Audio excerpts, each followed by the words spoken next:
Hello बच्चों, आज हम लोग स्टार्ट करने वाले हैं वन शॉट में केमिस्ट्री का फर्स्ट चैप्टर मैट्रिक क्लास का 10 क्लासेस थ्रू आप लोगों को बताया जाएगा कि आज जो है मतलब कि केमिस्ट्री का फर्स्ट चैप्टर कितना इजी है। इतना इजी वे में हम आपको समझाएंगे कि आप खुश हो जाइएगा। आइए पढ़ते हैं। आइए, उसमें जो है पहला टॉपिक दिया हुआ है कि मैग्नीशियम धातु को जलाने से पहले उसको सरिस पत्र से साफ क्यों किया जाता है। आइए समझते हैं। देखिए, मैग्नीशियम धातु मतलब कि एक ऐसा धातु है जो कि वायु से बहुत जल्दी अभिक्रिया कर लेता है। वो जो है वायु से जो बहुत जल्द अभिक्रिया कर लेता है और अभिक्रिया करके तुरंत क्या होता है, अपने ऊपर अवक्षेप उत्पन्न कर लेता है। क्या उत्पन्न कर लेता है? अवक्षेप। अपने ऊपर अवक्षेप उत्पन्न कर लेता है। अवक्षेप उत्पन्न करने के उपरांत क्या होता है कि मान लीजिए कि जैसे में हमने का नॉर्मल हमने के बॉडी पर क्या होता है कि कुछ दिन तक नहाया ना जाए, कुछ दिन तक क्या हो नहाया ना जाए, तो हम लोगों के शरीर पर एक परत जम जाती है मैल की। वैसे ही बिल्कुल वैसे ही वो जो है बहुत जल्द अभिक्रिया करके अपने ऊपर एक अवांछनीय परत जमा लेता है, जिसके कारण मैग्नीशियम धातु को जलाना बहुत मुश्किल हो जाता है ना। देखिए, मैग्नीशियम धातु जो है हवा से, हवा मतलब वायु से क्या होता है, ऑक्सीजन के साथ अभिक्रिया करता है। किसके साथ अभिक्रिया करता है? ऑक्सीजन के साथ। और अभिक्रिया करके क्या करता है कि ई मैग्नीशियम ऑक्साइड बनाता है। क्या बनाता है? Magnesium oxide. मैग्नीशियम ऑक्साइड बनाने के उपरांत उसके ऊपर एक सफेद परत जम जाती है। कैसी परत जम जाती है? सफेद परत। अब सफेद परत जम जाने के कारण क्या होता है कि वो जल नहीं पाता है। इसके लिए ये हम लोग को सभी जगह पर नहीं मिलता है, ये सिर्फ हमें प्रयोगशाला ही मिलता है। तो उस समय क्या होता है, उस पर परत जम जाती है जिसको जलाने में बहुत कठिनाई होती है। जल ही नहीं पाता है। जैसे कागज भीग जाए तो उसको जलाने में बहुत कठिनाई होती है, वैसे ही सेम। तो क्या होता है कि हम लोग उसको सरिस पत्र से रगड़ कर साफ कर देते हैं। रगड़ कर क्या कर देते हैं? साफ कर देते हैं। उसके उपरांत उसको जलाते हैं। तो जलाने पर हम लोग को मिलता है कि वो चमकदार जलता है। वो जब जलता है तो चांदी की भांति जैसे अनार, देखे अनार बम, अनार जैसे जलता है वैसे ही सेम टू सेम वैसे ही जलता है। हाँ ऐसे ही। देखिए, तो क्या बना लेता है, अपने ऊपर मैग्नीशियम ऑक्साइड की परत जमा लेता है। कौन सी की परत जमा लेता है? मैग्नीशियम ऑक्साइड की एक परत जमा लेता है, जिसके कारण उसे जलाने में बहुत सारी कठिनाइयां होती है।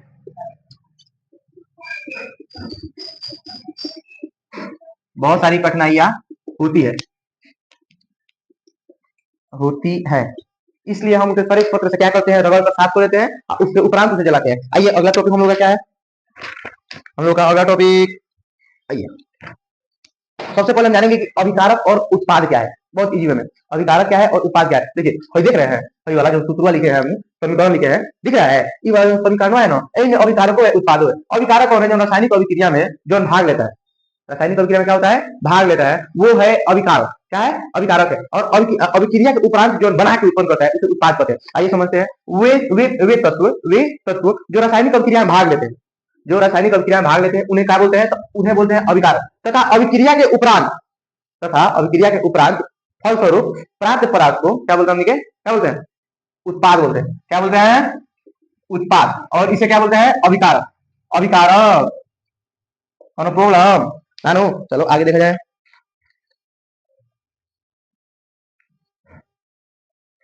सबसे पहले हम रासायनिक अभिक्रिया क्या कहते हैं जानेंगे। आइए, रासायनिक अभिक्रिया किसे कहते हैं?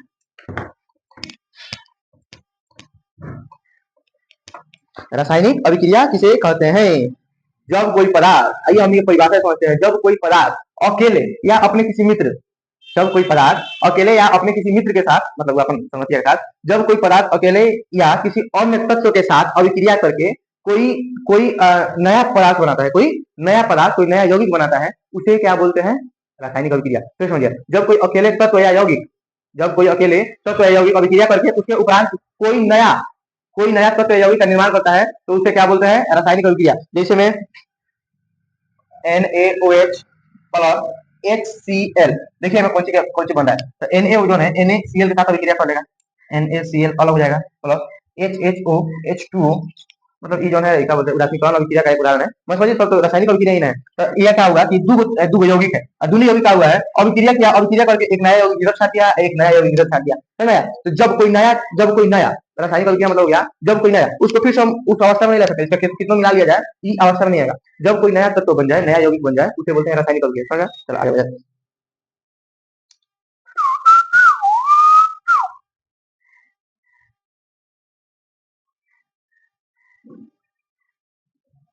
आओ, रासायनिक समीकरण किसे कहते हैं? यानी 2 नंबरिया के लिए लगभग भी आई होता है। रासायनिक समीकरण किसे कहते हैं? तो रासायनिक समीकरण किसे कहते हैं? जब रासायनिक अभिक्रिया में अभिकारक तथा उत्पाद के स्थान पर उनके सूत्रों का उपयोग किया जाए, उनके सूत्रों का उपयोग किया जाए, तो इन्हें बोलते हैं रासायनिक समीकरण। आगे समझते हैं। जैसे हम पढ़े लिखे हैं NaOH, सोडियम क्लोराइड तथा HCl, हाइड्रोक्लोरीन। हाइड्रोक्लोरीन जो था अभिक्रिया करके हमने बना रहा था NaCl, नमक, सोडियम, एक मिनट, NaOH प्लस हाइड्रोक्साइड था, NaOH था, देखो NaOH प्लस HCl था ना, ये था। तो NaOH sodium, sodium hydroxide plus hydrochlorine, hydrochlorine अभिक्रिया करके एक नया यौगिक तत्व बना रहा था, जैसे मैं सोडियम क्लोराइड बना रहा था, सोडियम क्लोराइड, साथ साथ बना रहा था H2O जल, है ना, बोलते हैं hydro oxide, hydro oxide, hydro oxide, है ना। देखो तो एक जगह पर जब हमनी के मतलब है एक जगह पर जब हमनी के एक सूत्र का उपयोग करते हैं, कौन सी उपयोग करते हैं, सूत्र का उपयोग करते हैं, भाषा नाली के सूत्र का उपयोग किया जाता है, भाषा नाली के सूत्र का उपयोग किया जाता है, तो ओकरे के बोलते हैं रासायनिक समीकरण। बस सेवा समाप्त। सोडियम क्लोराइड और हाइड्रोक्साइड, समझ में आया, सोडियम क्लोराइड और हाइड्रो ऑक्साइड जब हमनी के भाषा नाली पर के शब्द समीकरण नाली पर के सूत्र का उपयोग करते हैं, तो इसे बोलते हैं रासायनिक समीकरण। क्या बोलते हैं, रासायनिक समीकरण। आइए एक बार हमनी का और समझते हैं। मेरा वन शॉट में तो पूरा सही कर देना है, एक चैप्टर ऐसे करके 5 चैप्टर है, 5 दिन में समाप्त, सेवा समाप्त, बात खत्म। आइए दूसरा का है हमने के एगो बहुत बढ़िया चीज है, रासायनिक समीकरण लिखना। रासायनिक समीकरण एक चीज बताइए कि रासायनिक समीकरण को संतुलित करना क्यों आवश्यक है। रासायनिक समीकरण में कभी असंतुलित रासायनिक समीकरण में निकलता है, जैसे जैसे हो जाए कि हाइड्रोजन है, हाइड्रोजन गैस उड़ गया वगैरह वगैरह कुछ हो जाता है इसे अपने में, तो संतुलित करना क्यों आवश्यक होता है, आइए समझते हैं। अच्छा एक बात बताइए, आइए तो समझते हैं असंतुलित रासायनिक समीकरण क्या है। असंतुलित रासायनिक समीकरण क्या है, तो असंतुलित रासायनिक समीकरण मतलब कि उत्पाद मतलब अभिकारक और उत्पाद दोनों के भार बराबर नहीं होता है। जैसे मान लो कि सरासर नहीं सच हो जाएगा, मान लो कि यहाँ पे 5 किलो गेहूं लिए और 2 किलो उसमें चावल मिक्स कर दिए, तो ये तो प्रॉपर 7 किलो हो जाएगा। रिएक्शन मतलब क्या होता है, मतलब अभिक्रिया मतलब क्या होता है, मान लो कि कुछ तत्व दिए हैं, दो मिक्स करके इधर नया कोई सोल्यूशन वगैरह निकल गया, देखे कि यहाँ 5 किलो गेहूं लिए और 2 किलो चावल लिए, 5 किलो गेहूं और 2 किलो चावल लिए, मिक्स किए, तो इधर देख रहे हैं 6 किलो हो रहा है, 7 किलो नहीं हो रहा है, वैसा क्या हो रहा है, ये तो गलत बात है कि ना। तो यही देखा जाता है असंतुलित रासायनिक समीकरण में क्या होता है कि दो तत्वों को मिक्स किया जाता है और दोनों परमाणु भार जो है, मान लो कि कोनो परमाणु भार 25 है और कोनो परमाणु भार 15 है, तो ये पूरा मिलाकर के 40 हुआ। लेकिन इधर देखा जाता है कि दो यौगिक फिर निकल के आया, जहाँ कि एओ के 20 है, एओ के 10 है, किससे निकल रहा है, तो इसी को बोलते हैं असंतुलित रासायनिक समीकरण। कौन सी बोलते हैं, असंतुलित रासायनिक समीकरण, है ना यार। यहाँ पे दो तत्व है, दोनों तत्व अभिक्रिया करके यहाँ पे लाया गया, देखा ठीक है ये असंतुलित है। संतुलित कैसे होगा तो बताओ ना, 4 बराबर 5 कब होगा, चाहे 2 जोड़ 2 बराबर 5 कब नहीं होगा, 2 जोड़ 2 बराबर 4 होता है, कब होता है कि ना। तो यही इसमें गड़बड़ी आ जाता है, तो इसको बोलता है कि इसको संतुलित करना क्यों होता है, बताइए इसको संतुलित करना क्यों होता है, जरूरी है संतुलित करना, संतुलित करना जरूरी है, वो जरूरी है। आप समझते हैं कैसे क्या जरूरी है, तो जब 5 किलो चावल में 5 किलो गेहूं में 2 किलो चावल मिलाया जाएगा तो 7 किलो होगा, तो 6 किलो क्या होगा, ये तो सीधे गलती हो जाएगा, हो जाएगी ना, हो जाएगा, तो हो जाएगा। तो इसी को समझाने के लिए ये बोलता है द्रव्यमान संरक्षण के नियम के अनुसार, द्रव्यमान संरक्षण के नियम के अनुसार हमने साथ लिखा है कि द्रव्यमान संरक्षण के नियम के अनुसार ये तो बोल रहा है कि सीधे गलत है, आप तो गलत कर रहे हैं, ये तो सीधे गलत है, आप गलत है कर सकते हैं। इसको समझाने के लिए हमने एक उपाय किया जाए, इसको हमने परियाय जाएगा। जब असंतुलित रासायनिक समीकरण होता है, जब असंतुलित रासायनिक समीकरण हमने मिलता है, रासायनिक समीकरण मिलता है, तो एक हमने संतुलित करना है, काट कूट के गेहूं जो हटा गुना भगा के वो करके एक हमने संतुलित करना होता है। क्या करना होता है, संतुलित, संतुलित रासायनिक समीकरण को बनाया जाता है, संतुलित रासायनिक समीकरण को बनाया जाता है। और संतुलित करने के लिए जो किया जाए ओकरो एगो नियम है, उसका दूगो नियम है, दूगो, एगो ब्रज, एक मिनट बता रहे हैं तो हम देख लें। एगो अनुमान विधि से, एक और विधि था, कौन विधि था, बीजगणितीय विधि, एगो अनुमान विधि से बीजगणितीय विधि, दोनों विधि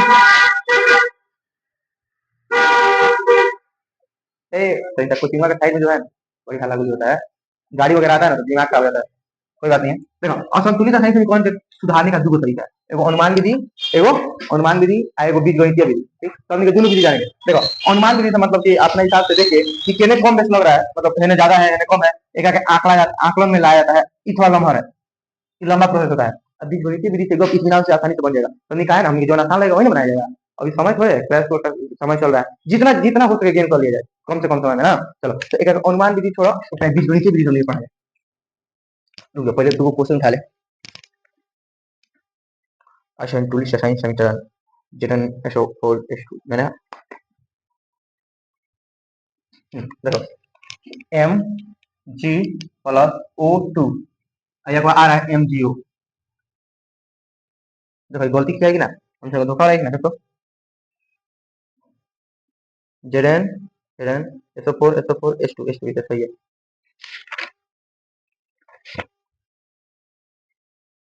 देखो Fe H2O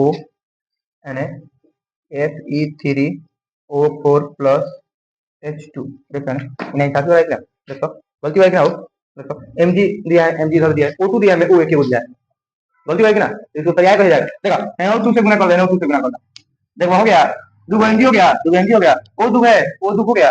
कितना इजीली हो गया कि ना। तो मैंने में गाज मत दिया लोग तरीके समझा रहा बताया है। एक लिखने के लिए जस्ट नीचे लिख दिया जाए 2Mg प्लस O2 एक बार 2MgO इजीली हो गया। अब देखो भाइयों Fe Fe plus H2O Fe3 है। देखो तीन हो दिया, देख कितना का बताया जाए।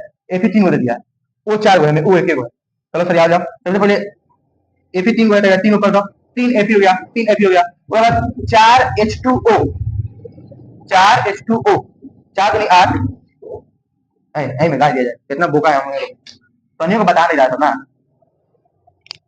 अच्छा सोनिया को बताएगा तो हम तो मान जाओ कि इधर है। देखो Fe के पहले तीन गो लिख दो ताकि एकरा में मेल खा जाए। तीन गो गया, समस्या खत्म। अब O चार गो है, H2O, H2O तो नहीं है, O का गो है चार गो, O चार होना वाला, चार होना वाला H2O हो गया। अब देखो दो गो आठ गो गया, आठ गो गया हो गया ना। तो ओकरो के आठ गो बना दो, Fe3O4 प्लस 4H2।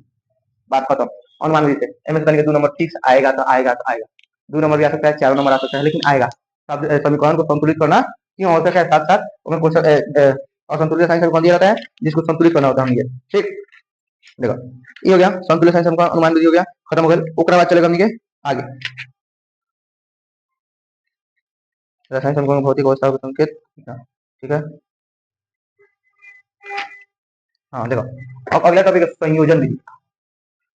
कौन विधि, कौन विधि हो, ए दीदी कौन विधि। आपको पढ़ जाओ संयोजन विधि। संयोजन, संयोजन माने एक चीज होला इच्छा, मतलब एक आदमी से अधिक, दो या दो से अधिक, दो या दो से अधिक तत्व, दो या दो से अधिक तत्व, तत्व अभिक्रिया करके जो है गुना करा, अभिक्रिया करके, अभिक्रिया करके एक नए यौगिक का निर्माण करे, एक नए यौगिक का निर्माण करे, करके एक नए यौगिक का निर्माण करे,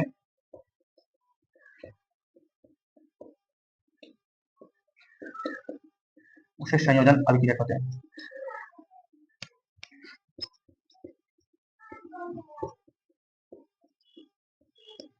उसे कौन अभिक्रिया कहते हैं, संयोजन अभिक्रिया कहते हैं।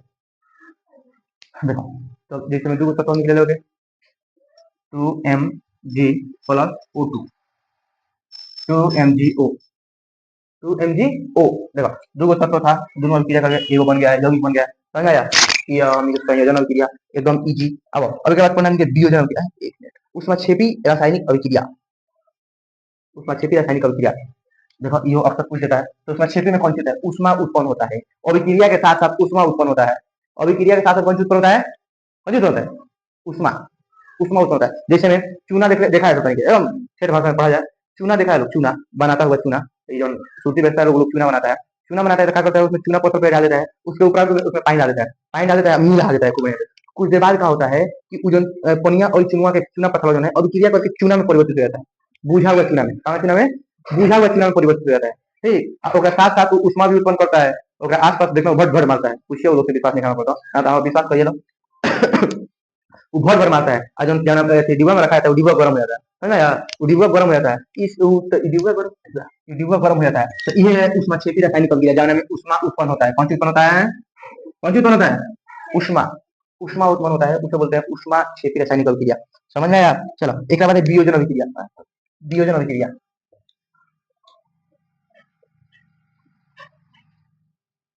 वियोजन अभिक्रिया क्या है, तो वियोजन अभिक्रिया दो आदमियों को, तीन आदमियों को एक में है, अगर तू देना जबरदस्ती क्या हुआ, वियोजन अभिक्रिया होगा, हो गया बात खत्म। को आदमियों को तोड़ देना, इसको अलग अलग छाट देना सीधे, समझ में आया। जब एक में को आदमी मिला हो, देखो जब एक पदार्थ टूटकर दो या दो से अधिक पदार्थों में विभाजित हो जाए, मतलब खंडित हो जाए, उसे बोलते हैं वियोजन अभिक्रिया। कौन अभिक्रिया? वियोजन अभिक्रिया। तो कहते हैं कि परिवर्तन के बाद जब एक पदार्थ टूटकर दो या दो से अधिक नए पदार्थ का निर्माण करता है, उसे वियोजन अभिक्रिया कहते हैं। कौन अभिक्रिया कहते हैं? वियोजन अभिक्रिया कहते हैं। एकदम इजीली हमारी क्लास देखिए होने वाला है, केमिस्ट्री में 10-15 नंबर मिल जाएंगे। चलो, वियोजन अभिक्रिया कहते हैं। और देखो वियोजन की अभिक्रिया जो है ना, बहुत अलग अलग प्रकार होता है। जैसे में विद्युत से वियोजन होता है, विद्युत धारा के प्रवाह से वियोजन होता है, सूर्य के प्रकाश से वियोजन होता है, प्रकाशीय वियोजन कहते हैं। एकदम एकदम इजी देखा, मैंने दिया भी होगा कहीं, देखा उसमें वियोजन दिया है। उसमें जब वियोजन उष्मीय वियोजन, समझ में आया? चलो, उष्मीय वियोजन किसे कहते हैं? तो जब उष्मा के द्वारा वियोजन की अभिक्रिया कराई जाती है, जब उष्मा के द्वारा वियोजन की अभिक्रिया कराई जाती है, तो उसे बोलते हैं उष्मीय वियोजन। कौन वियोजन? उष्मीय वियोजन। बात खत्म। चलो, सब कुछ कितना खबर जाएगा अपने सब दिमाग देश में खबर हो रहा है पढ़ाई के लेकर के, बड़ी टेंशन हो गया है। सिलेबस बहुत बड़ा दिख रहा होगा, 3 महीने का समय, तीनों माह अभी हो गया, 2 महीना और बच गया, टेंशन हो गया बहुत ज्यादा, लेकिन टेंशन लेने का नहीं। चलो, उसके बाद है विद्युतीय वियोजन। कौन वियोजन? विद्युतीय वियोजन। विद्युतीय वियोजन कौन सी होता है? वियोजन की अभिक्रिया के विद्युत धारा द्वारा जो है वियोजन की अभिक्रिया कराई जाती है। विद्युत धारा द्वारा वियोजन की अभिक्रिया कराई जाती है। जब वियोजन की अभिक्रिया विद्युत धारा के द्वारा कराई जाती है, तो उसे विद्युतीय वियोजन कहते हैं। समझ आया? विद्युत धारा द्वारा कराई जाती है। तो हाँ, कहाँ से लोग? सूर्य प्रकाश की उपस्थिति में संपन्न होने वाली अभिक्रिया क्या बोलते हैं? प्रकाश रासायनिक अभिक्रिया बोलते हैं। कौन अभिक्रिया बोलते हैं? प्रकाश रासायनिक अभिक्रिया। अब देखो एक बार पढ़ेंगे लोग, उष्मा का अवशोषण, उष्माशोषी रासायनिक अभिक्रिया। कौन अभिक्रिया? उष्माशोषी रासायनिक अभिक्रिया। देखो उष्माशोषी रासायनिक अभिक्रिया किसे कहते हैं? जिस जिस जिस अभिक्रिया के साथ साथ उष्मा का अवशोषण होता है, जिस रासायनिक अभिक्रिया के साथ साथ जो होता है उष्मा का अवशोषण होता है, अभिकारक जो है अभिकारक अभिक्रिया करके नए पदार्थ को उत्पन्न करता है। नए पदार्थ क्या करता है? उत्पन्न करता है, और साथ साथ उष्मा का अवशोषण होता है। अवशोषण में कौन चीज? तो ठंडा पड़े लगेला, जन बर्तन मानू या फिर आसपास एरिया जनता ठंडा पड़े लगेला, ओकरा के अवशोषण हो जाला। उसमें क्या होता है? अवशोषण होता है। समझ आया? उष्मा का अवशोषण। चलो, विस्थापन अभिक्रिया। कौन अभिक्रिया? विस्थापन। एकरा के एकल विस्थापन कहल जाला। कौन अभिक्रिया कहल जाला? एकल विस्थापन अभिक्रिया अपने लिए विस्थापित कर लेता है, उसे विस्थापन अभिक्रिया कहते हैं। कौन अभिक्रिया कहते हैं? विस्थापन। समझ का होला कि जब एगो दूगो दोस्त बा, एगो दोस्त अकेले पढ़लो, अकेले पढ़लो, कि कहत ना हमरा एमे से एगो दोस्त चाहिए, हई वाला हमरा चाहिए, हई वाला चाहिए, तो का हुआ कि एकरा से फूट डलवा करके एकरा समझ कर लेगा, आ कर के हेन पूरी अपन एगो अलग समझ बना लेगा। हेन के बात नहीं, अब समझ बना लेगा ना। तो वही से बोल रहा है कि जब कोई तत्व किसी यौगिक, हाँ, कंपेयर विस्थापन अभिक्रिया। विस्थापन अभिक्रिया में क्या होता है? जब कोई तत्व किसी यौगिक से अपने लिए एक दूसरे तत्व को विस्थापित करके एक नया यौगिक बनाता है, उसे बोलते हैं विस्थापन अभिक्रिया। जैसे मैं तनिक एग्जांपल हम दे रहे हैं, थ्रू द तनिक फलाना चीज किताब, देखो Fe+CuSO4 क्या होता है? अभिक्रिया करके, और जब पहले पढ़ा है ना, तो क्या करेगा? हेकरा खींच लेता है, कल हम तो यार चले के बाजार प्लस Cu को अलग छाट देता है। Cu को क्या करता है? अलग छाट का। अब इनका अलग छाट दिया, क्या होगा? एक समस्या बना लिया अपन, है ना? एक समस्या बना ली है विस्थापन अभिक्रिया। कौन कौन अभिक्रिया है? विस्थापन अभिक्रिया। ठीक है? देखो एक बाद हमने के द्विविस्थापन अभिक्रिया पढ़ना है। कौन अभिक्रिया पढ़ना है? द्विविस्थापन अभिक्रिया। द्विविस्थापन अभिक्रिया में क्या होता है कि दो यौगिक जैसे मैं Na2SO4 और यहाँ से लिखा Na2 और SO4 प्लस BaCl2 अभिक्रिया को उपरांत बनाता है थोड़ा BaSO4 प्लस 2NaCl। देखो द्विविस्थापन अभिक्रिया में क्या होता है? द्विविस्थापन अभिक्रिया हम सब्सक्रिप्शन में नोट्स डाल देंगे, एक चैप्टर पूरा नोट्स डाल देंगे, नोट्स आप लोग पढ़ लीजिएगा, ठीक ना? ओकरा थ्रू आपको मजे कौन सी पढ़ना है। देखो द्विविस्थापन अभिक्रिया कौन सी होता है? तो द्विविस्थापन अभिक्रिया में क्या होता है? दो यौगिक में जानता लोग, एक से अधिक तत्व जब एक साथ मिल जाता है तो यौगिक बुलाता है। देखो दो यौगिक, कौन यौगिक? दो यौगिक अपने आयनों की अदला बदली करके दो नए यौगिक का निर्माण करता है। दो नए यौगिक का क्या करता है? निर्माण करता है, उसे कहते हैं द्विविस्थापन अभिक्रिया। कौन अभिक्रिया? द्विविस्थापन अभिक्रिया। जैसे देखो Na2 और Cl2 एक साथ हो गया, यहाँ पे आ गया है Ba और SO4 एक साथ हो गया। देखो जैसे में हई जन बा एकरा साथ अभिक्रिया कइला, हई एकरा साथ ई गोटिया गेलो, समझ में? आया कोई नया यौगिक बना देलो, समझ लो, नया यौगिक बना दे, समझ द्विविस्थापन अभिक्रिया। जब दो यौगिक अपने आयनों की अदला बदली करके दो नए यौगिक का निर्माण करता है, उसे बोलते हैं द्विविस्थापन अभिक्रिया। कौन अभिक्रिया? कौन अभिक्रिया हो? ए बोलिए तो द्विविस्थापन अभिक्रिया। और देखो मतलब अवक्षेपण अभिक्रिया। कौन अभिक्रिया? अवक्षेपण अभिक्रिया। नहीं समझना, अवक्षेपण अभिक्रिया वो रासायनिक अभिक्रिया जिसमें उत्पाद के साथ साथ अवक्षेप भी उत्पन्न होता है, उसे अवक्षेपण रासायनिक अभिक्रिया कहते हैं। कौन सी कहते हैं? अवक्षेपण रासायनिक अभिक्रिया। उत्पाद के साथ साथ अवक्षेप भी उत्पन्न होता है, उसे अवक्षेपण रासायनिक अभिक्रिया कहते हैं। ओ ए मजे कर लो, सुन डालो नो, हैं? ए सुन लो। और देखो एक बार उदासीनीकरण रासायनिक अभिक्रिया। उदासीनीकरण रासायनिक अभिक्रिया कौन अभिक्रिया देख कितना इजी है उदासीनीकरण। देखो उदासीनीकरण रासायनिक अभिक्रिया में क्या होता है कि दो चीज, एगो अम्ल और एगो क्षार, एगो अम्ल एगो क्षार, ये दोनों क्या करता है एक साथ अभिक्रिया करता है। अम्ल और क्षार कौन सी करता है एक साथ अभिक्रिया करता है। जैसे मैं उठा लेता हूं एग्जांपल देने के, अरे भाई सबसे ऊपर एग्जांपल अम्ल और क्षार Na2 NaOH। देखो एमे एगो अम्ल बा एगो क्षार बा, ई अम्ल ह और क्षार ह, जौना में H रहो खाली H उ अम्ल ह और जौना में OH रहो उ क्षार ह। ये अपना हमें बैठा लिया लोग समझ आए, जौना में खाली H रहो का रहो खाली H उ अम्ल ह और जौना में OH रहो उ क्षार हटे, एकदम शॉर्ट शॉर्ट में समझ आए। जौना में H रहो कौन सी ह समझ गया अम्ल और जौना में OH उ क्षार। देखो जौना में H रहे अम्ल जौना में OH रहे क्षार, समझ गए बैठा लेना बढ़िया से ताकि बाद में दिक्कत ना हो। देखो ये जब दोनों अभिक्रिया करता है तो ये क्या करता है कि लवण बनाता है। सबसे पहले लवण बनाने का क्या रहो, लवण माने क्षार माने कड़वा होता है, अम्ल माने खट्टा होता है, दोनों अभिक्रिया करता है तो नून क्षार बनाता है, नून नमक टाइप के लवण बनाता है, लवण में नमक आता है समझ आए। लवण आता है नमक, नमक बनाता है और साथ साथ जल भी उत्पन्न करता है। देखो जब जब अम्ल तथा क्षार के बीच अभिक्रिया के उपरांत लवण तथा जल का निर्माण होता है उसे उदासीनीकरण रासायनिक अभिक्रिया कहते हैं। समझ में आया कौन सी कहते हैं, उदासीनीकरण रासायनिक अभिक्रिया कहते हैं। चलो एक बाद हमने पढ़ना है उपचयन एवं अपचयन रासायनिक अभिक्रिया किसे कहते हैं। कौन कौन उपचयन एवं अपचयन रासायनिक अभिक्रिया किसे कहते हैं। कौन टॉपिक छूटेगा तो इत्मीनान से आप सभी कमेंट कर सकते हैं। आपके आदित्य भैया आपके साथ हमेशा हैं, प्रॉब्लम होगा तो इसमें सब्सक्रिप्शन में आपके लिए हम अपना नंबर भी सेंड कर देंगे, उस पर आप व्हाट्सअप मैसेज कर सकते हैं, जिससे मतलब जो भी आपको परेशानी होगी हम पूरी अपना कोशिश करेंगे कि आपको मतलब आपके उन क्वेश्चनों का आंसर दे श्योरली। ठीक चलिए तो हम पढ़ेंगे अभी कौन सी उपचयन एवं अपचयन रासायनिक अभिक्रिया। कमान उपचयन एवं अपचयन, देखा क्या कितना मस्त ताल्लुकात है, कितना मस्त ताल्लुकात है। उपचयन रासायनिक अभिक्रिया उसे कहते हैं जो ऑक्सीजन के साथ संयोग और हाइड्रोजन के साथ ह्रास करता है। ऑक्सीजन का संयोग तथा हाइड्रोजन का ह्रास करता है, जैसे में संक्षारण, संक्षारण होता है देखा है तुमने। उपचयन रासायनिक अभिक्रिया का शुरू होता है क्या करता है हवा से ऑक्सीजन को अपने अपने साथ ले लेता है, अपने साथ संयोग कर लेता है, उसी को बोलते हैं उपचयन रासायनिक अभिक्रिया। समझा है। संक्षार में क्या होता है कि ऑक्सीजन जो है ऑक्सीजन के साथ अभिक्रिया करता है, अभिक्रिया करके संचारित कर लेता है। समझा देखो उपचयन रासायनिक अभिक्रिया किसे कहते हैं तो वो रासायनिक अभिक्रिया, वो रासायनिक अभिक्रिया जिसमें कौन सी के वो रासायनिक अभिक्रिया जिसमें ऑक्सीजन का संयोग तथा हाइड्रोजन का ह्रास होता है उसे कौन अभिक्रिया कहते हैं उपचयन रासायनिक अभिक्रिया। समझ आया।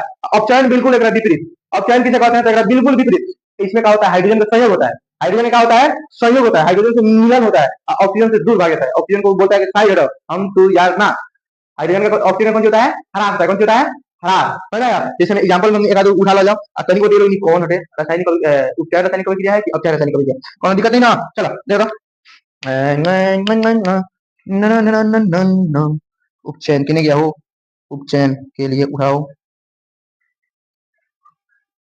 बताओ H2S भागो मत ने काहे कि हमरा कितना याद है H2S plus Cl2 you know H2S plus Cl2 2HCl plus S है देखो लंदरी कुछ धारा से कुछ संयोग हो रहेगा, कुछ धारा से कुछ संयोग हो रहा है देखो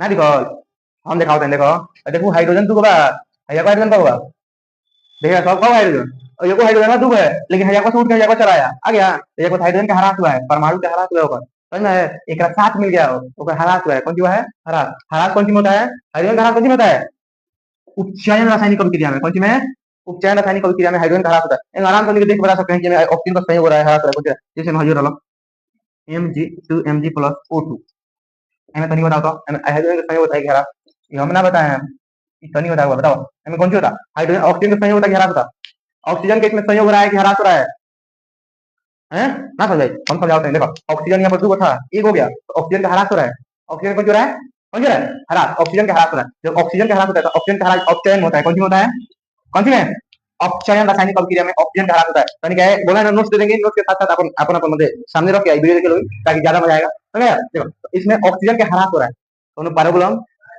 है नो। चल आगे बढ़ जा आगे बढ़ जा। देखो एक बाद हमनी के पढ़ना है अपचायक एवं उपचायक पदार्थ किसे कहते हैं तो उपचायक पदार्थ कहते हैं जो उपचयन अभिक्रिया में भाग लेता है। उपचयन अभिक्रिया में कौन भाग लेता है तो उपचायक पदार्थ, कौन भाग लेता है वो तो उपचायक पदार्थ है। उपचायक जो अभिक्रिया जो उपचयन अभिक्रिया में भाग लेता है उसे उपचायक पदार्थ कहते हैं।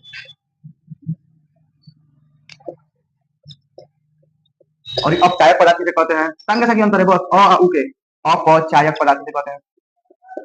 एक विपरीत है, या उपचयन है, या अपचयन लगा दो, तू अपनी मार्कर बदल ले।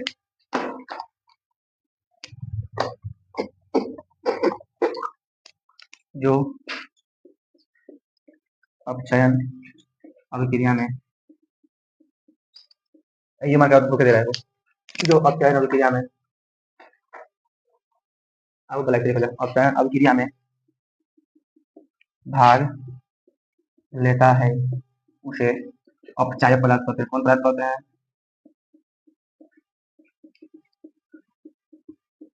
कोनो प्रॉब्लम ना हो चाहिए जी, बड़ी मांग है, कोनो प्रॉब्लम है तो वही तो मान जा बोलेंगे। देखिए एक और चीज है, रेडॉक्स अभिक्रिया किसे कहते हैं?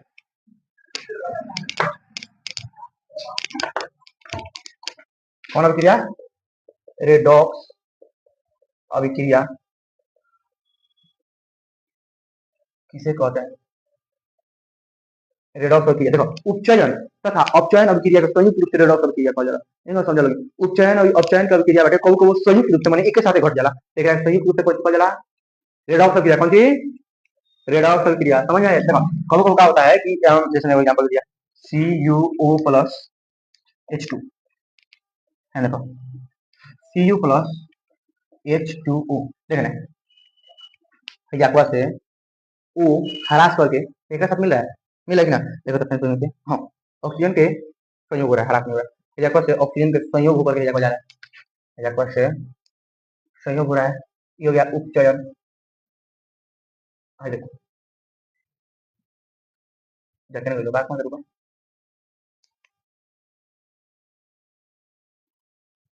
हाँ aqua से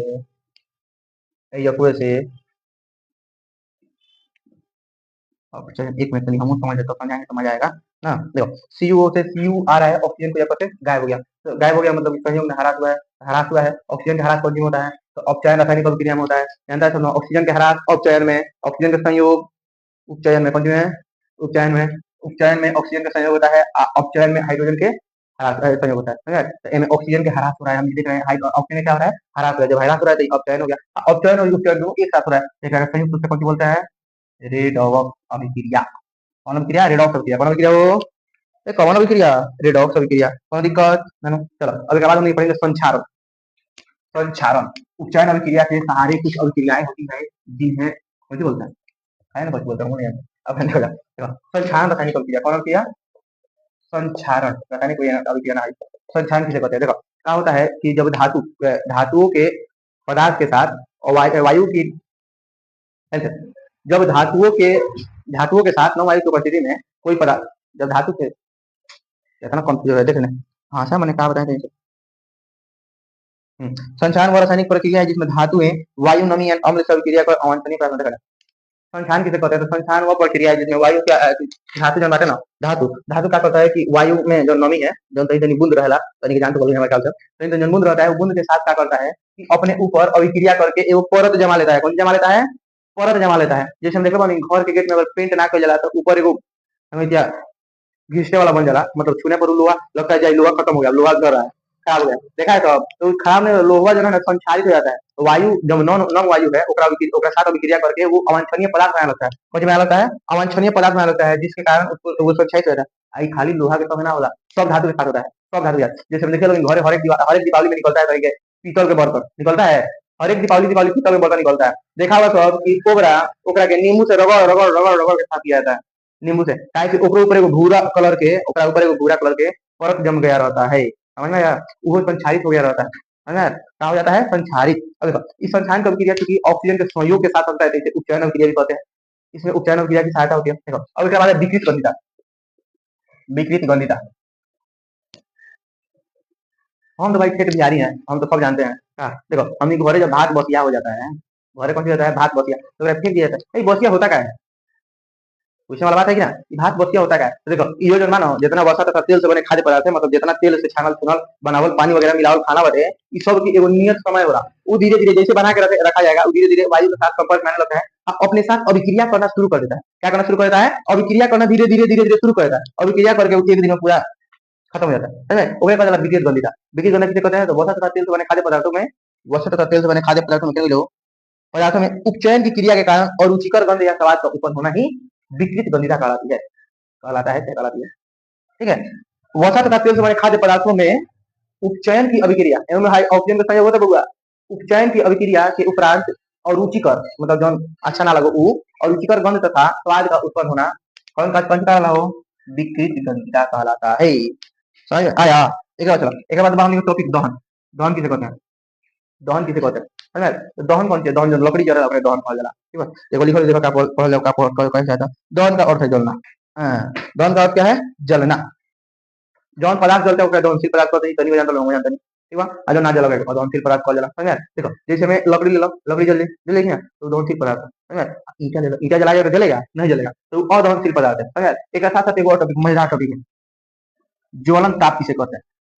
ज्वलन ताप किसे कहते हैं? एक बार बताओ ज्वलन ताप समझा जाए। एक बार बताओ कागज जलाने के लिए कितना समय लगता है? एगो माचिस वाले बस पकड़ लिया और लिया और ये बेंच में जलाना हो जल जल मत में अगर ये बेंच में जलाना हो तो ये माचिस बारते बारते बारते बारते आदमी सूख जाएगा। समझ रहे क्या?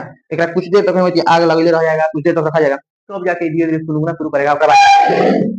ओकरा बाद जलेगा। जलेगा क्या? तो इसी को बोलते हैं दहन मतलब क्या बोलते हैं ज्वलन ताप। कि सब पदार्थ के पास अपन अलग अलग ज्वलन ताप होता है। समझ आए? सब पदार्थ के पास क्या होता है? अपन अलग अलग ज्वलन ताप होता है। अपन अलग अलग ज्वलन ताप होता है जिसके उपरांत मतलब ई कौन सी पर निर्भर करता है? अवस्था पर, ओकरा प्रकृति पर। सब पदार्थ की अपना प्रकृति अलग अलग होता है। पता है कि ना? कोनो बहुत कठोर होता है, कुछ मुलायम होता है, कुछ सिकुड़ने वाला होता है वगैरह वगैरह। जैसे हम कागज लेके इसे मोड़ दिया जाए तो मोड़ आ जाएगा। लकड़ी लेके हाथ से दाबते रहे लेके आ जाएगा। है कि ना? तो गलत खराब हो जाएगा। तो ये बोलते हैं सब पदार्थ के पास अपन अपन प्रकृति अलग होता है। पता है कि ना? तो देखो एक वो चीज ओकर अवस्था कहने का मतलब है। देखो पेपर इसे ले लिया जाए, छोड़ना ले नहीं समझो। पेपर ले लिया जाए, बीच में सलाई डाला जाए।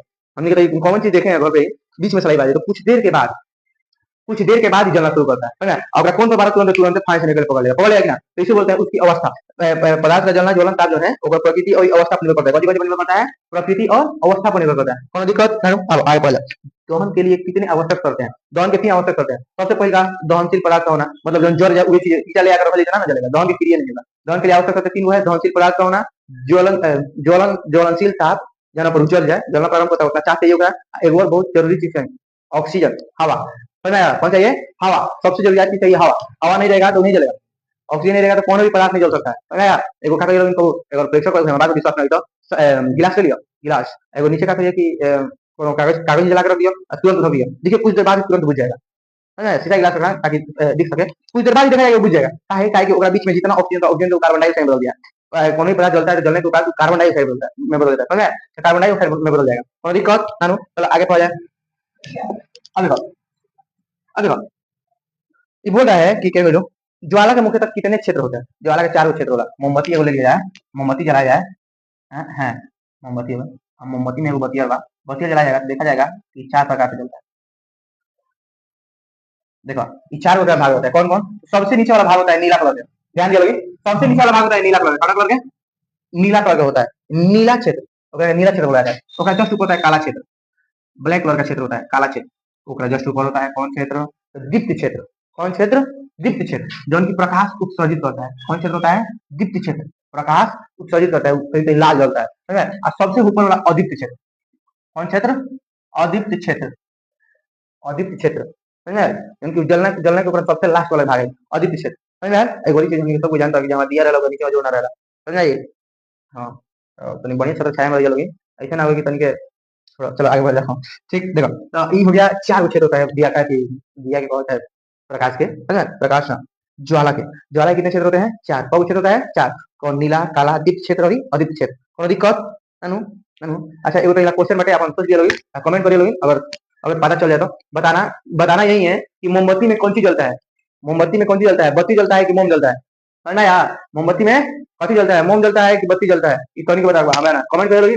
मान जाए कि जगह सवाल जगह मतलब आंसर अच्छा लगे तनी लाइक कर दे, कमेंट वगैरह वो कर देना। ठीक है चलो देखो नाम के लिए आवश्यक सरस समझ में आ गया। अब देखो जा चैप्टर समाप्त हो गया। चैप्टर बने के समाप्त हो गया। अच्छा एक चीज हम फ्री में समझ लेंगे। एलपीजी गैस नाम सुने बाड़ो? एलपीजी गैस जब घरे उपयोग में लावल जाला, घरेलू उपयोग में खाना बनेला। एलपीजी गैस के बनावट कराला तो हम देखो ओकरा में एथेन प्रोपेन और ब्यूटेन का बनेला। इतनी केमिस्ट्री के 4 पार्ट पढ़े बटे एथेन प्रोपेन ब्यूटेन बताएंगे बढ़िया से। देखो तो केमिस्ट्री के 4 पार्ट पढ़ो बात देखो ये एथेन प्रोपेन ब्यूटेन से मिलकर बना रहता है। लेकिन एक्चुअल हम जानते हैं कि वो तो प्राकृतिक गैस है। एलपीजी गैस उपयोग करते हैं, लिक्विड पेट्रोलियम गैस उपयोग करते हैं, तो प्राकृतिक गैस है, तो प्रकृति से प्राप्त हो रहा है। लेकिन ओकर साथ-साथ एगो चीज हमनी के ओकरा में अपना तरफ मिला देला, ब्यूटेन। कौन सी मिला देला? ब्यूटेन। अब ब्यूटेन काहे ला मिलाया जाता है? कोनो आइडिया? Any idea? ब्यूटेन काहे मिलाया जाता है? तो एक बात तो प्राकृतिक गैस में कोनो गंध नहीं रहता है। प्राकृतिक गैस में कोई गंध नहीं रहता है। अगर ओकरा में ना मिलाया जाए, तो मिलाने से फायदा क्या होता है कि कबो अचानक से हमनी के कबो खुले छोड़ के चले, नजरबाज करे, अरे वाह! भाग रे, गैस निकल रहा है कि ना? दौड़ो तेजी में एकदम, गैस निकल रहा है, महक गया। अगर ब्यूटेन उसमें ना मिलाया जाएगा बाबूआ, तो गैस जो हमें निकलत रही, एक खाली सलाई बारल ओकरा बाद सलाई हमनी के बरेली। समझ आई? ओइ समय ब्यूटेन मिला देला। कौन मिला देला? कौन? ब्यूटेन। अब चलो तनी चेक समाप्त भइल। अगर वीडियो पसंद पड़ी तो लाइक कर दिया लोगी, सब्सक्राइब भी कर दिया लोगी, ताकि हमनी के वीडियो हमेशा तनी पास पहुंचत रहो। कोशिश कर लोगी कि मन करे तो शेयर भी कर देना। ठीक बा? Bye bye.